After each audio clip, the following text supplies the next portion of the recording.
Flourless bread rolls ideal for everyone who loves bread and wants to lose weight.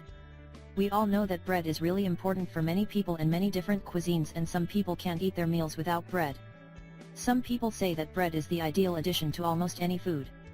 But we all know that the biggest problem with bread is its high carb content, which can help you gain weight.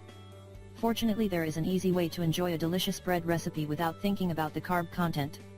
So if you want to enjoy a delicious sandwich without feeling guilty, you are in the right place. In this video we are going to show you how to make the best flourless bread rolls recipe. Note, this recipe is very simple and easy to make. You just have to follow the simple instructions. You will need the following ingredients: 3 eggs, 100 grams of cream cheese, half a teaspoon of baking powder, a pinch of salt, baking paper. Directions.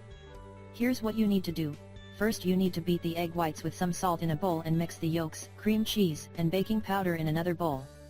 Then you need to combine both mixtures by slowly mixing in order to keep the volume.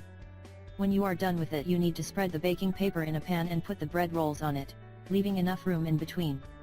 You need to bake your bread in a preheated oven at 150 degrees for 25 minutes. Useful tips. You shouldn't be worried about the shape of the rolls, because after they cool down, you can store them in a plastic container and leave them closed overnight. In the morning they will completely change their shape and start resembling bread. You will notice that these flourless bread rolls are very soft, which makes them a good option for sandwiches and gravy. You can do this: just slice one of the rolls in half, then fill it up with chicken breast, mozzarella, and fresh vegetables for a healthy and delicious sandwich. You can eat the bread rolls for desserts with sweet spreads as well. We really hope you enjoyed this video, and don't forget to share it with your friends and family. Thank you.